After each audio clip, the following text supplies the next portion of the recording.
Welcome to the Faculty of Health Healthy Dialogue series. I'm Cynthia Cliff. I'm Director Knowledge Transfer and Partnership Development in the Faculty of Health, and I'm also convener of the Healthy Dialogue series, which takes place every Wednesday lunchtime at 12 o'clock. As we're starting today's session, I would like to acknowledge the Turrbal and Yagara as the First Nations owners of the lands where QUT now stands. We pay respect to their elders, laws, customs, and creation spirits.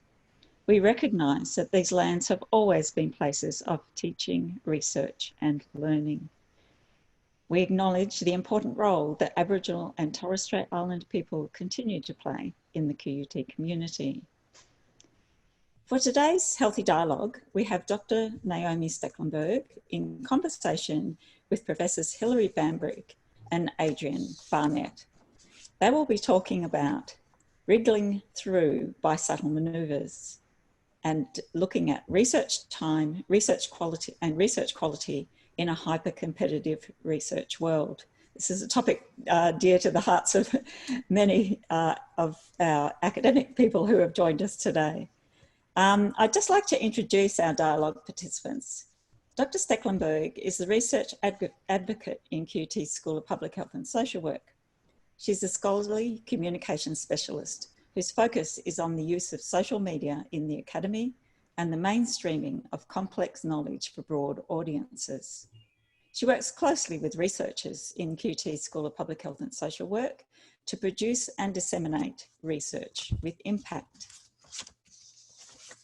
Professor Hilary Bambrick is the head of QUT's School of Public Health and Social Work.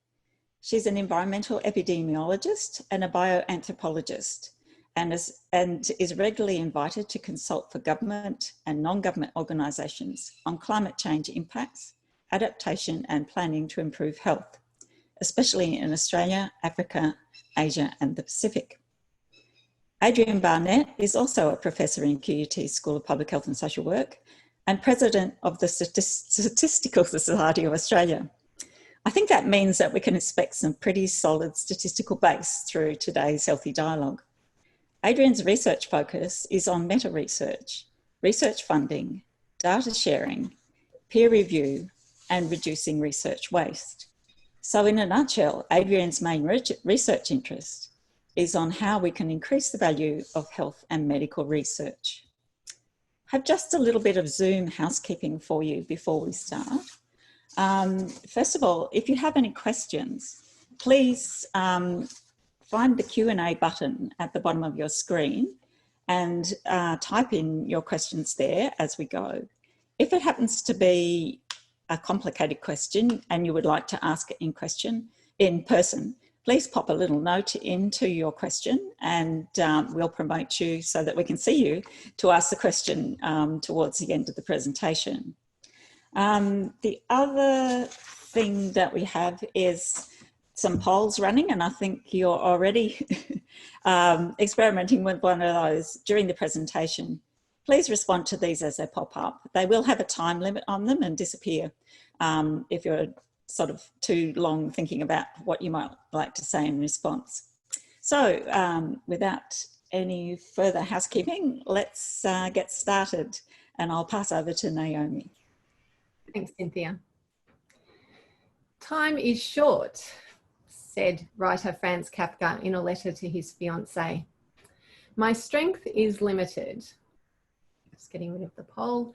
The office is a horror, the apartment is noisy, and if a pleasant, straightforward life is not possible, then one must try to wriggle through by subtle manoeuvres. This reads almost like a Facebook update of one of my academic friends at the moment. In this presentation today, we'll be chatting with two prolific academic researchers who have seemingly successfully negotiated their way through the publish or perish conundrum, or have they? And what does success in research actually look like? Could the mantra of publish or perish be harming research quality and the health of researchers themselves? And what are the subtle manoeuvres researchers must use to get by? And how do they differ according to factors such as gender and parenting? This is sure to be a revealing discussion and one relevant to anyone considering an academic career or considering staying in one. But I think regardless of where you work, this is also an important conversation that goes to the heart of how much we value, or otherwise, knowledge production in our culture, an issue central to not only academics, but everyday people who need to access scientific knowledge to make daily decisions. So let's begin. Adrian, can you give us a snapshot into 2 papers you've recently published on the context of research output? The first shows that the term weekend may be a misnomer for academics, doesn't it? Can you tell us a little bit about the background of your research and the results you and your colleagues found? Yeah, well, I got the idea for that paper when I was actually submitting a paper on the weekend. And so I got the confirmation back from the journal, and I saw the timestamp there, and I was thinking, oh, I wonder how many other researchers are doing this. And then I realized that the journal would have this massive data, because if they're sending these things out, there'd be a database on it. So I got in touch with colleagues at the BMJ. And what we originally thought was, because there's been this growing pressure on academics, this publish and perish culture that you mentioned, we really thought that this would be ramping up over time. And we had data going back to 2012. Now, what we saw was that submissions on the weekends and late nights actually hadn't increased during that time, but there were some huge and fascinating differences between countries. And in particular, the Scandinavian countries had far, far more submissions during weekdays, during working hours. Whereas China, and to a lesser extent Japan, had way more submissions on late nights and weekends. And it was written up in the New York Times and got widely shared on social media. And it did actually stir a big debate in China, my Chinese colleagues told me, which was great, because I'm really not sure that working harder is the best thing for science. And this focus on the pressure and the numbers doesn't necessarily chime with quality. Now, I'm a complete hypocrite, because I worked on that paper on the weekends and late nights, and so did my colleagues, but I actually really enjoyed that paper. So it didn't actually feel like work. What do you think, Hilary? Is on the weekends necessarily a bad thing? Well, I think one of the things about academia is the flexibility is both a blessing and a curse. So, you know, you have the option to work sort of for many people sort of outside of normal work hours, and but what we often see is that extends you know, to times when you don't actually want to be doing that. So, you know, personal example, I spent Saturday assessing an ARC grant. I would much rather have been out enjoying the beautiful Brisbane winter sunshine. But I think what we've seen, and, you know, obviously this isn't a very new thing, but it's like that work, that meaningful work, which is actually what gets counted, you know, particularly submitting papers, that meaningful academic work is what gets shoved to the margins. And a lot of that is about how, you know, the additional pressures that staff are under in terms of, you know, administrative tasks, whether it's teaching or admin tasks, the sort of your work day gets eaten up with those sorts of things that, and, you know, answering emails and that sort of useless busy work, that you actually end up quarantining that time at the weekends or in the evenings, that special uninterrupted time to actually do the meaningful work. And I think that's that is quite a bit of a tragedy that we don't seem to be able to fit that into our normal working week. So in your experience, what makes for happy, healthy scholars, and is it as simple as having a weekend off? Yeah, look, it's tricky, hey, because setting boundaries is something that none of us are especially good at, I think, in academia. Or certainly, you know, if you're a successful academic, you probably haven't been very good at setting those particular boundaries, and you tend to say yes to more things than you can actually fit in within that work week. So, yeah, look, I guess trying to, you know, if you are being flexible with the times that you're working, just making sure that you do sort of factor in some downtime as well. Certainly, you know, another area that gets sort of squished out to the margins is, you know, self-care, physical activity, getting out and about, and you know, family time as well. And all of those things are really important for a healthy, balanced life. So I guess, you know, trying to be a bit more, you know, a bit better at setting boundaries, but also you get to be really efficient at using the time that you do have. you know, over time. And sometimes that takes practice. You know, you get much better at, you know, much quicker at preparing lectures. You get sort of more, you know, better at writing, faster at writing, those sorts of things, so that what you produce first time might be better quality than it would have been, you know, 5 years ago, first draft. So, you know, all of those things does improve with time, but you do have to work at it, and it is quite a skill that you have to practice. Do you think that if a mentoring program could perhaps be something that could help teach academics those sorts of skills if they're so important? Yeah, look, potentially learning how to say no to things. And I think part of that is about prioritising the things that you want to say yes to. And they're not always the things that bring immediate gains that are the important things to be doing. But you know, sometimes they are. So probably setting the goals about what the sorts of things you actually want to be saying yes to, and then setting some boundaries about the things that you don't want to be saying yes to.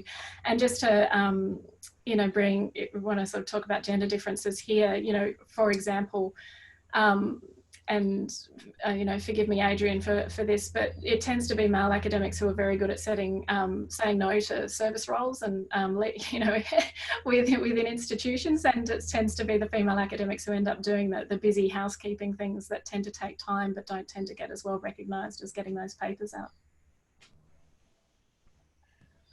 Yeah, I mean, just to say, I mean, some great points there, Hilary. I would say, yeah, one point we picked up in our paper about weekends is, yes, they can be a creative space. Actually, the home can be a quieter space. So actually, weekends and late nights can actually be a good time to do that kind of writing.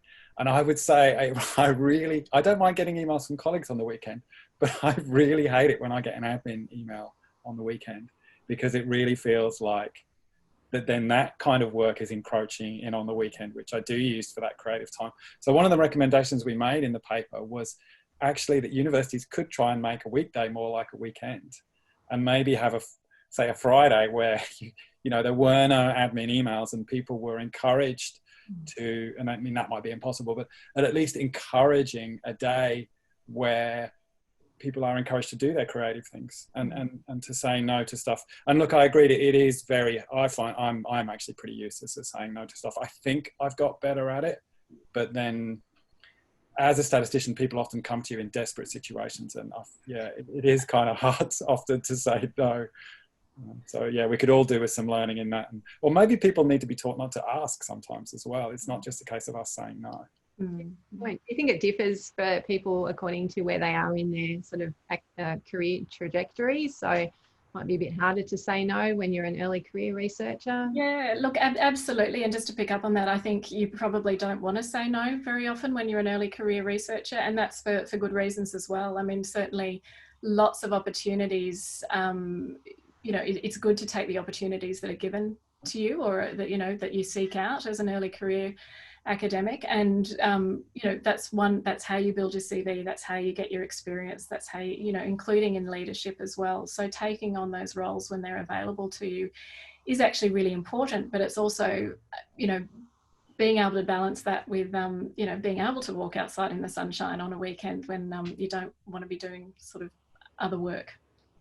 So we're talking a lot about sort of setting up boundaries here, and one important boundary is, I guess, a spatial boundary. So there are a lot of offices at the moment that are sitting, I don't even like to think about the dust that's collecting in my office. I'm a bit scared to go back to tell the truth, but a lot of bare offices at the moment. How do you think that this current crisis has affected that ability to start and stop work, and should there be that kind of boundary around the when we work rather than sort of how much?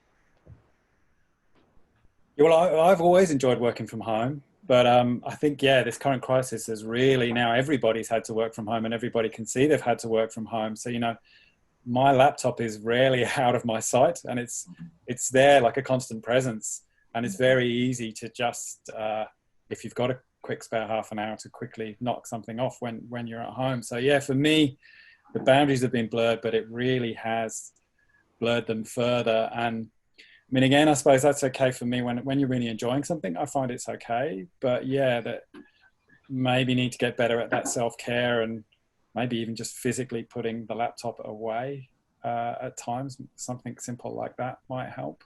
Or a strategy I found useful is sort of bookending the workday with something that's a non-work activity, you know, whether it's a walk outside or, you know, yoga on the veranda or something, but something that sort of tries to, when I say I do this, it doesn't often happen, because you've then got your second or third shift for the day that happens when you're caring for kids. You know, you might finish your work, supposedly finish your work day at 5, and then you're preparing dinner, getting the kids food, getting them to bed. And then it's like you have a second work day in the evening once they've gone to bed.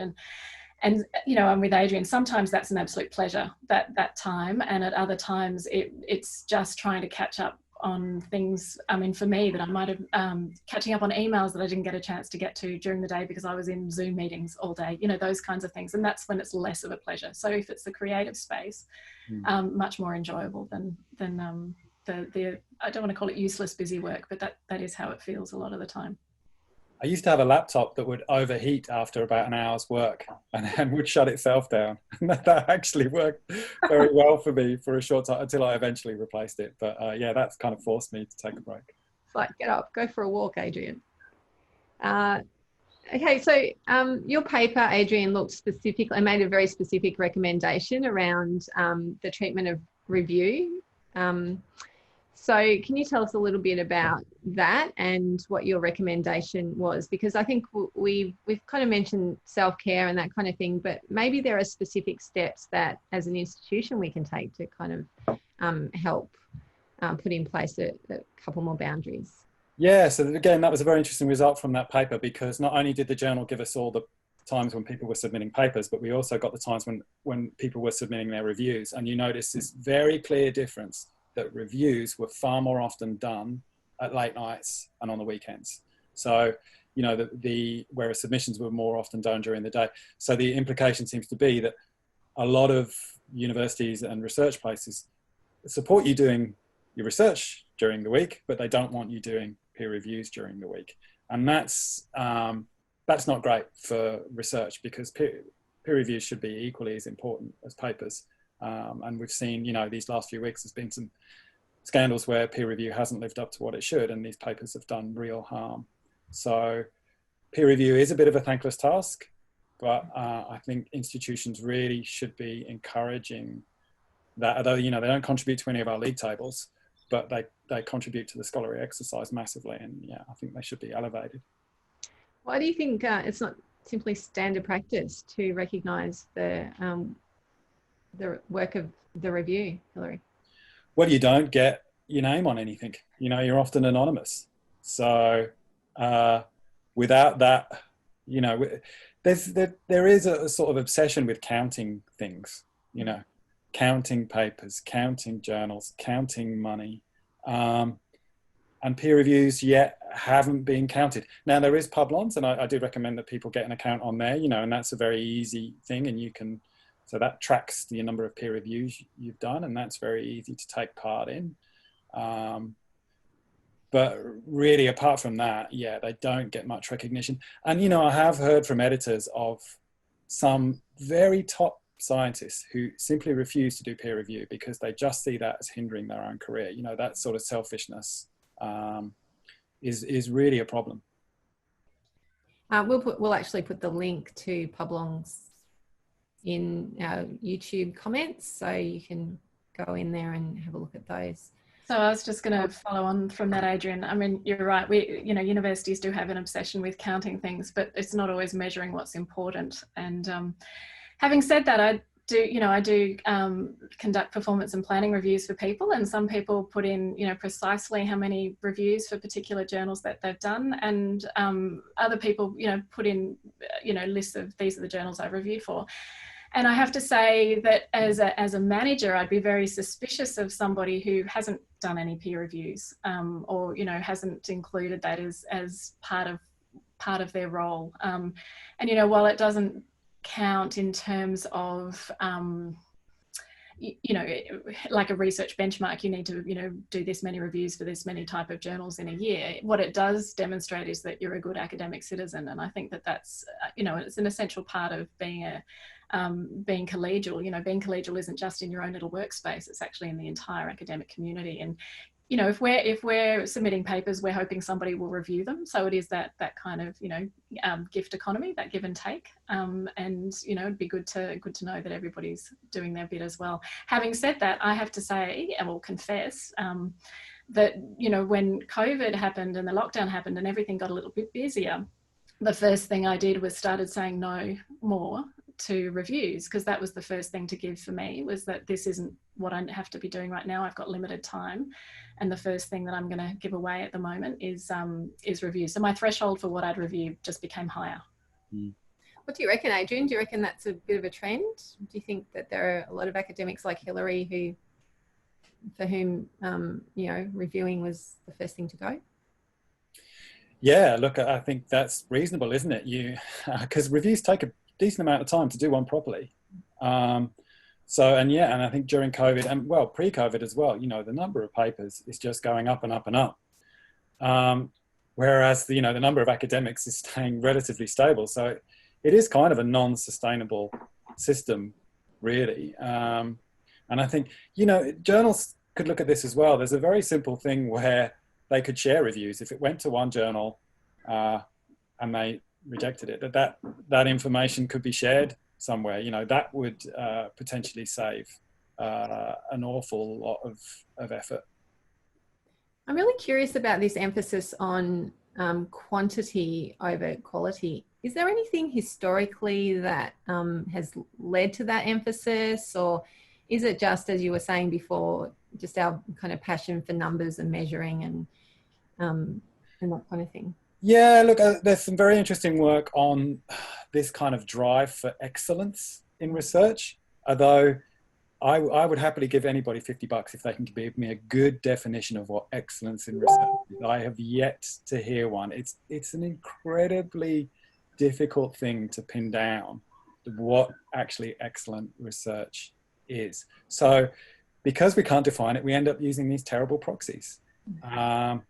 And because it's a hard problem, people just reach for the easy solutions. Oh, well, that university's got this many millions of dollars, therefore it must be better. It's like, well, no, what have they actually done with that money?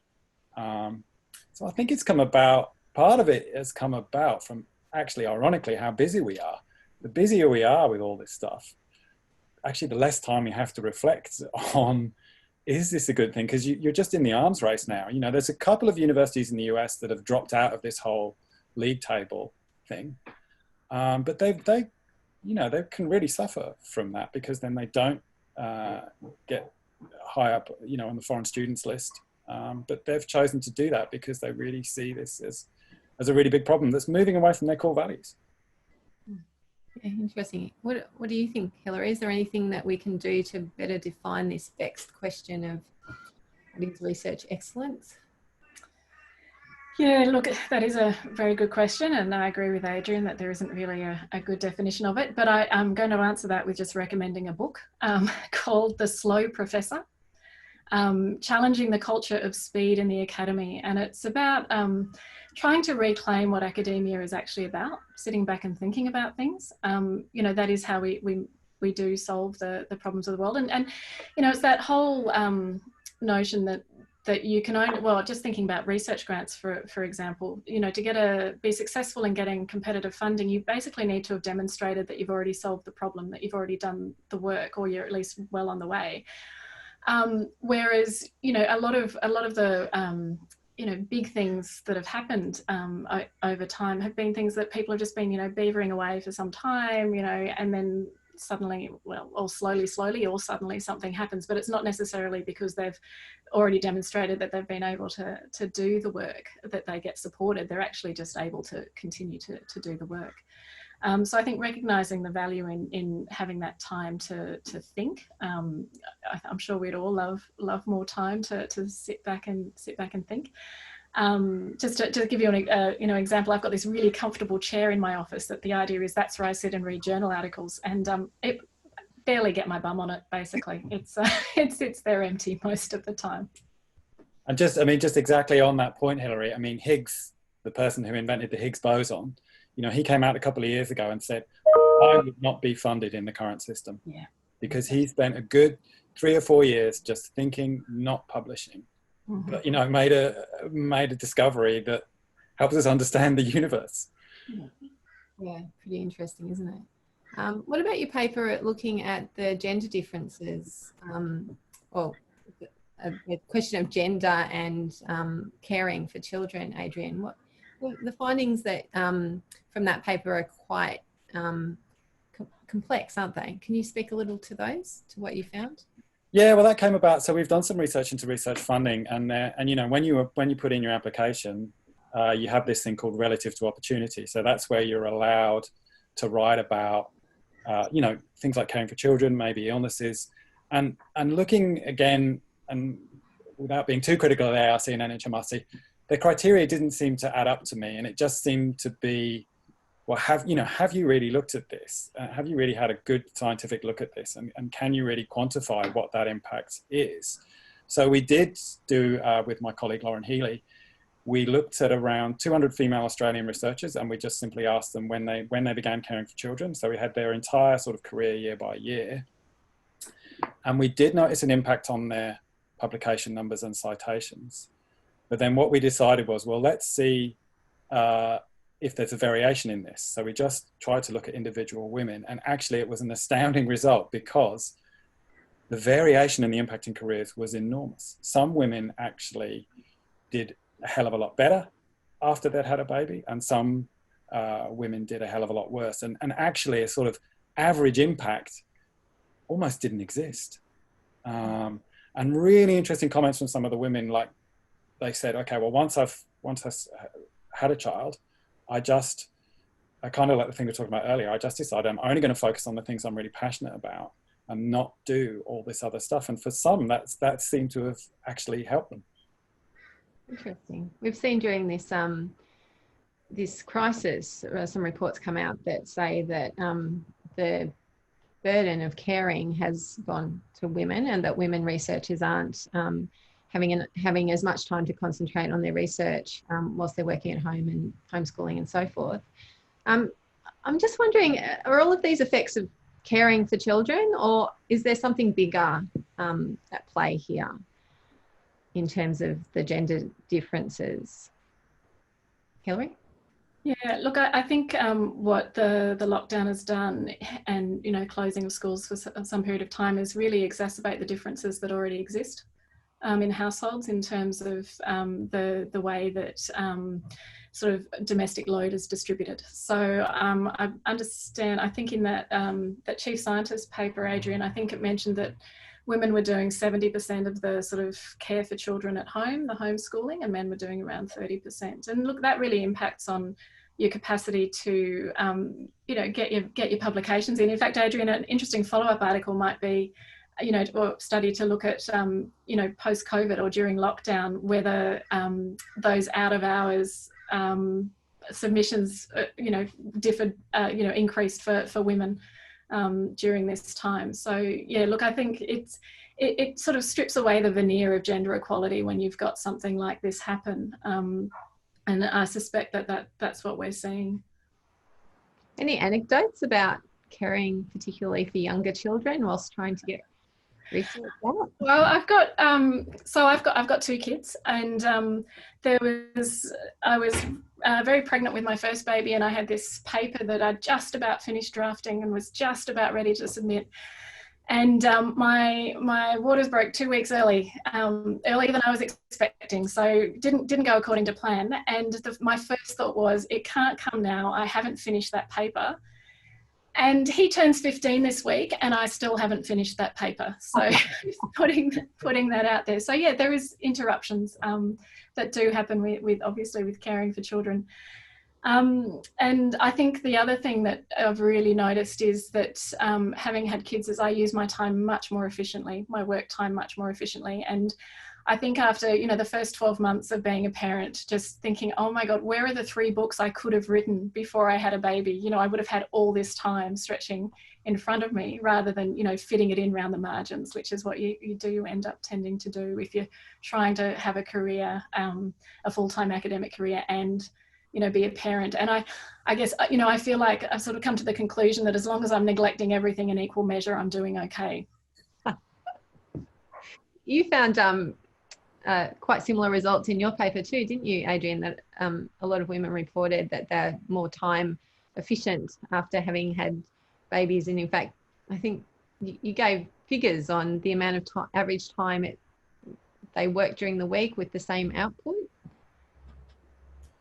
Yeah, well, I mean, yeah, as I say, some of them mentioned, yeah, they just decided to be more efficient. I should say another thing that they did mention, not just childcare, that we should have researched at the start, was caring for older parents as well, because again, that's something that tends to fall on women's shoulders rather than men. One of the, I was actually visiting colleagues in the US when I was researching it, and I knocked on the door of the corridor I was at with a female researcher, and I said, you know, when you apply for funding over there, how do you do relative to opportunity? And she'd never heard of it.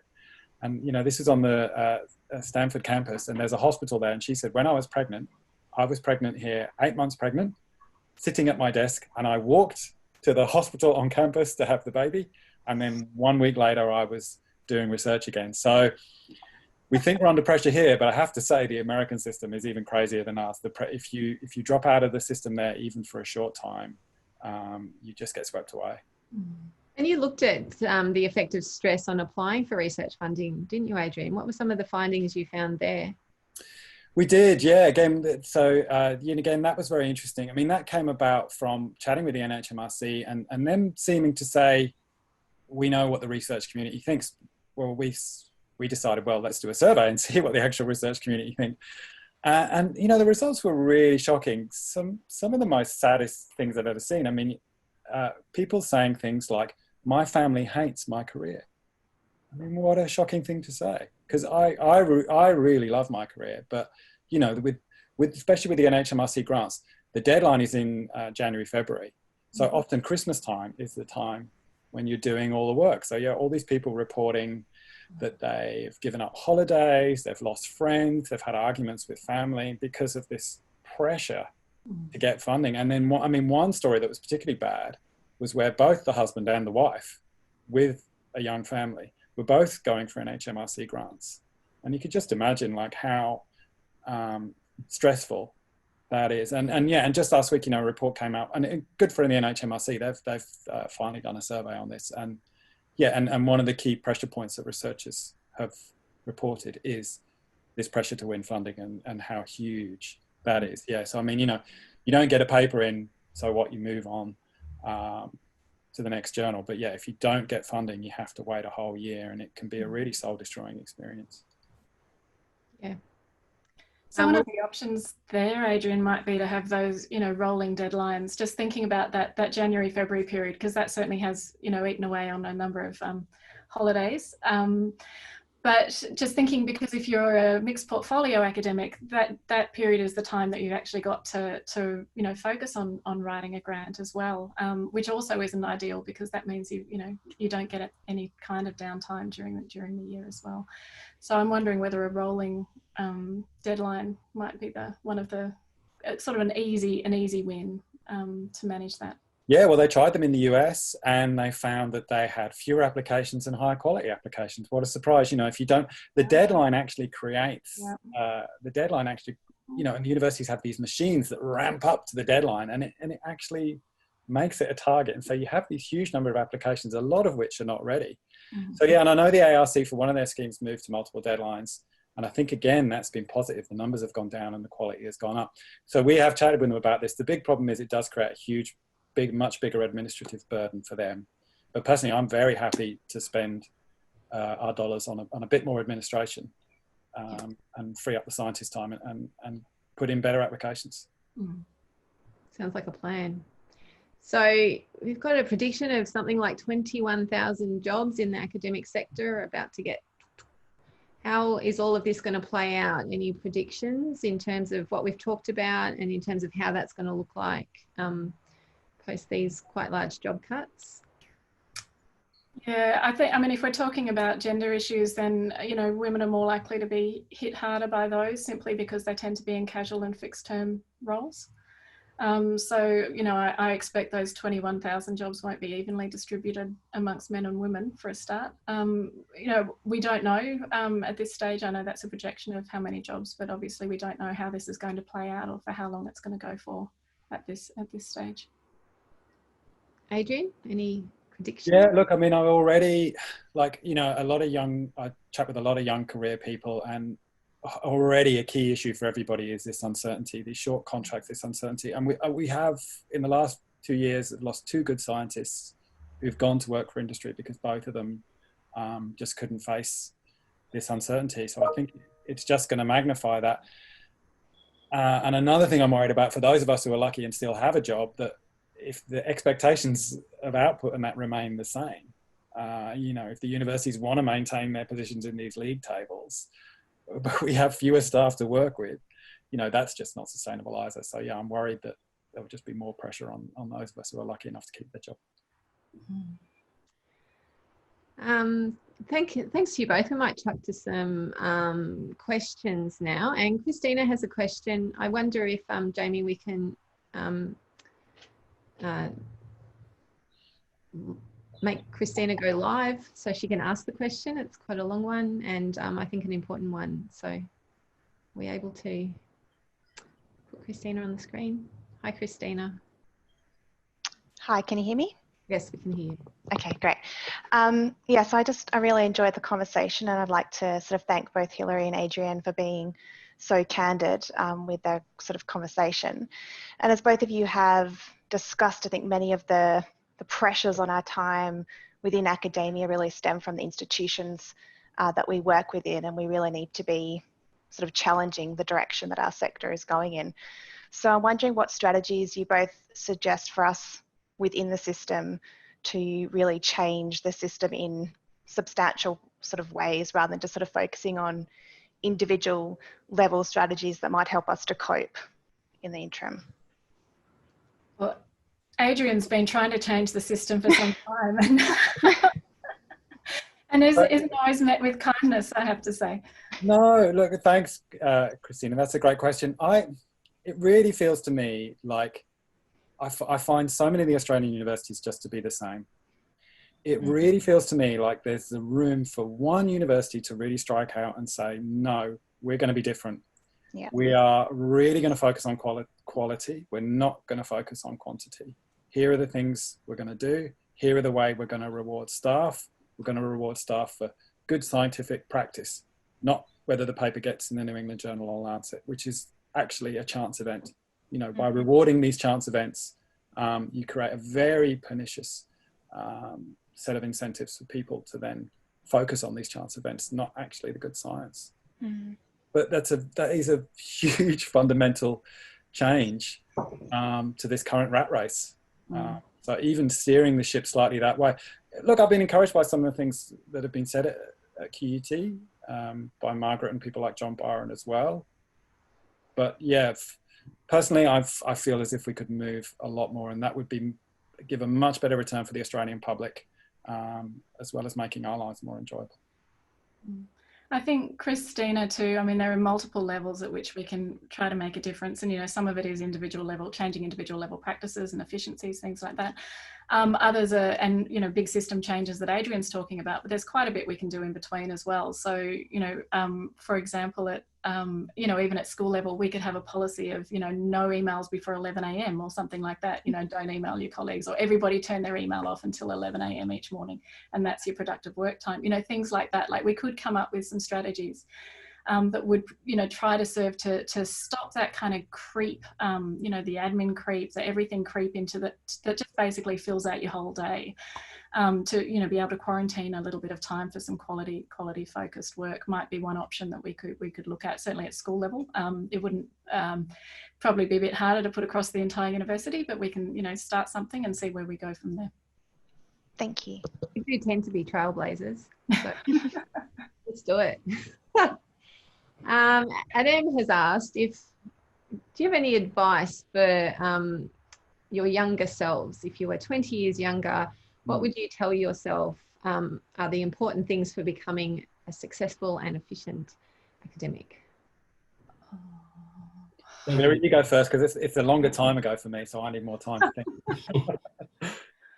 Oh my goodness. Look, Adam, that's an amazingly good question. And the terrible thing is, I hate to disappoint. I'm not sure I have any amazing advice to give my younger self, except perhaps, you know, I should have written those books while I had the chance.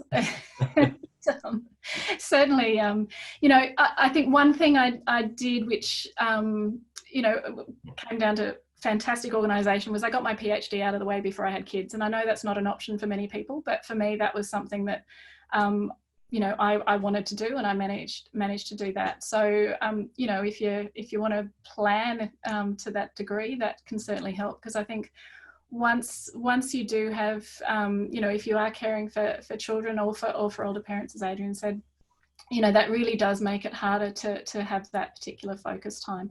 But I think one thing that I would say is to a young academic starting out is find yourself an amazing mentor.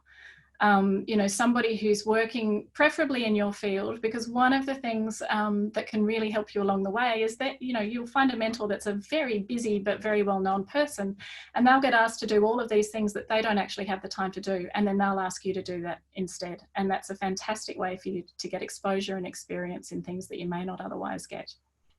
Thank you, Hilary.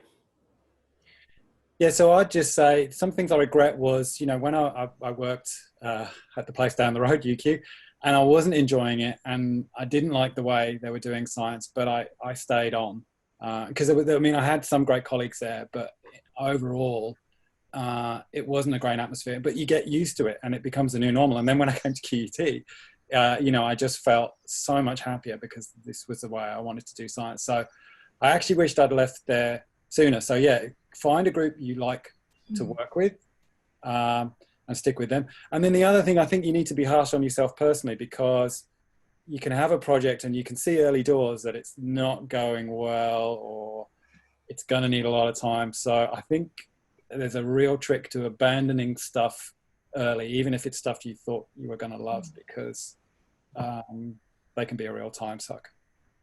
Okay. Thank you, Adrian, and thank you both for a very interesting and engaging conversation. And thank you, Naomi.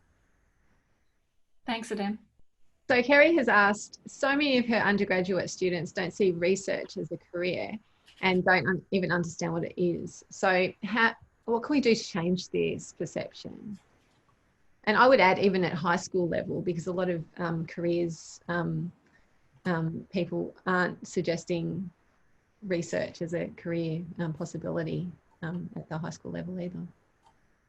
Yeah. Adrian, did you want to jump in with something? Well, look, we think about this a lot in maths and stats. So yeah, I'm the current president of the Stats Society, and yeah, we do try and get, I think, some really great role models out there. We've got some fantastic female statisticians, and it's trying to get them out there and showing them that it is an exciting job. We find it hard to compete with, you know, people in white coats or people who actually physically save lives. So it can be a hard sell for us. But yeah, I think certainly making that personal connection with younger people and showing them that it is a really exciting, rewarding career. I'm not very good at that, but maybe we need to pay, you know, the proper people who understand how to do that and can help us do that. I think being able to showcase the diversity in what research is as well. I mean, Adrian mentioned white coats, and you know, I remember, you know, again, back to my kids being told by a 4-year-old, you're not a real scientist, you know, you don't wear a white coat. And it's just, well, you know, there is, and also research isn't just science. So I think sort of expanding that perception of what research actually is, and the rewards that are involved. I mean, Adrian talks about, you know, we're not directly saving lives, but you know, biostatisticians and epidemiologists are saving thousands and thousands of lives with their number crunching and showing what works and what doesn't. So it's actually, you know, over a career, having a much bigger impact on population health than, you know, some surgeon down the road. So, you know, it may not be as glamorous, if you like, but it's certainly worthwhile doing, and so much job satisfaction that you get from knowing that impact that you've had in the broader community. And Reese has asked, how do you explain the discordance between the increasing actual workload of academics and the sort of mainstream perception of us being lazy? And this has come up, you know, with the whole mantra of Netflix and the couch for academics. What are the implications for this? And by the way, Reese adds he's in his pajamas at the moment, so that's why he's not putting his camera on. Thanks, Reese. Yeah, I'm sure you can be just as productive in your pajamas as you can wearing suit pants. So yeah, I'm sure that's fine. Look, I think that's really tricky. So, you know, I've worked in universities now, all my career, so well over 20 years working in universities, and there's always been a busyness to academia. But what I have seen increasingly is that it's starting to become a less pleasurable busyness. So there's much more of that busy work that's being put on staff, and expectations of you know, reporting and counting and all of that stuff. So in terms of how we change those perceptions, I think you know, we could get better at marketing ourselves and the research that we do, and certainly we try to go some way to do that within our school and within the institution, to let the public know what it is researchers actually do. And I have to say, one silver lining of the whole COVID pandemic is people that now understand a little bit about what an epidemiologist is and what epidemiologists do. So, you know, hopefully that's opening up some eyes to the value of science and academic work as well, and the contributions that we can make.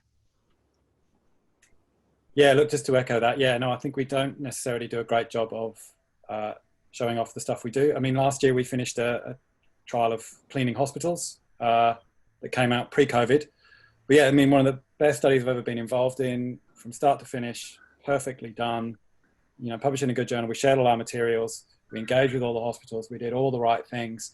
We did actually try and get press coverage for it, but just the ABC picked it up, nobody else, because maybe, you know, back then cleaning hospitals wasn't necessarily the most sexy thing. But again, you know, it reduced infections and saved lives.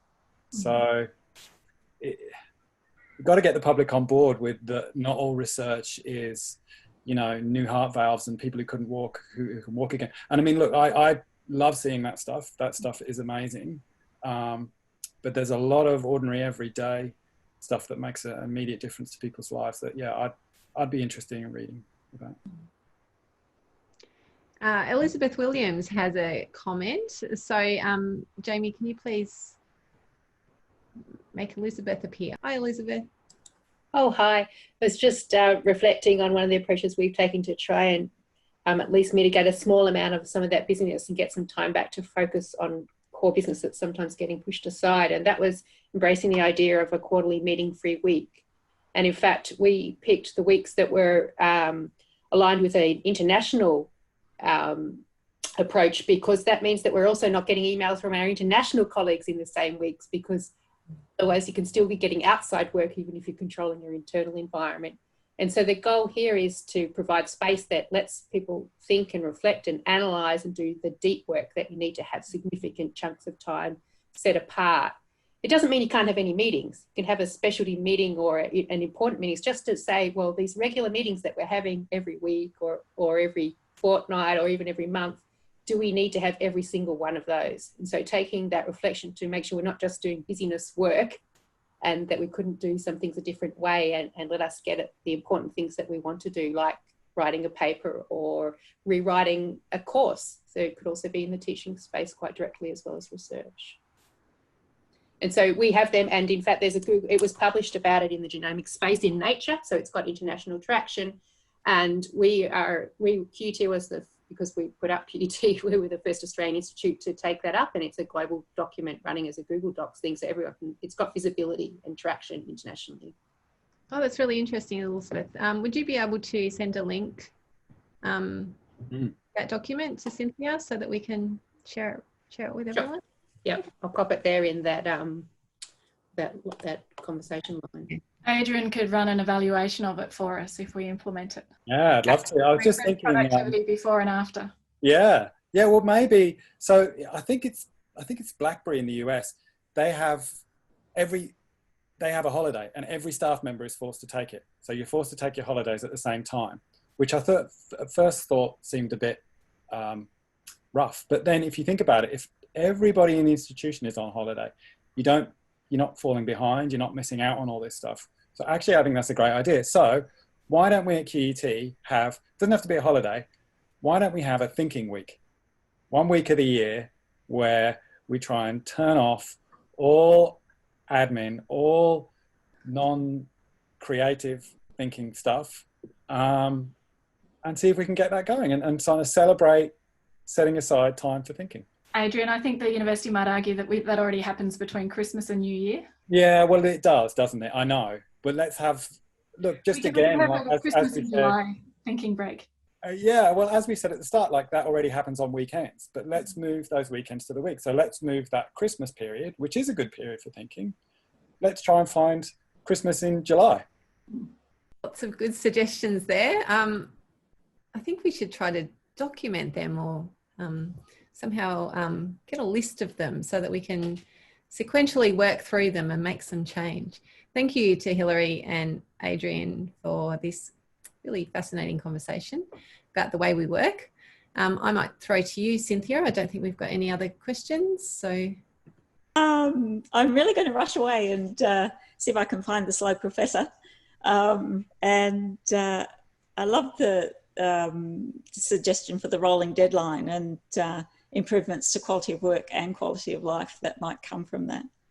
Admin-free Fridays were pretty attractive idea as well. I wondered about AI for peer reviewing. I don't know whether anyone's been there. Well, they've certainly used AI for writing manuscripts that seem to get published. So yeah. So I thought we'd turn the tables on that one. And a thinking week, yes. I think that one gets my vote. Thank you all. That's been a fascinating discussion, and I think one that we might need to revisit and see how we're going in this space periodically as well. Just for the people, we've got quite a large number of people online. We had about 60 at one stage. The Healthy Dialogue series is an initiative of the Faculty of Health at QUT. You can join staff, students, alumni, government, industry and community partners every Wednesday at noon. And together we try to connect the unconnected, which we've been doing today, thinking outside the square, again, a tick for today, and explore innovative and engaging ways of building partnerships and transferring new knowledge across teaching, research and engagement. I think we've also done that today. If you have any suggestions about burning issues that need a healthy dialogue, please feel free to get in touch.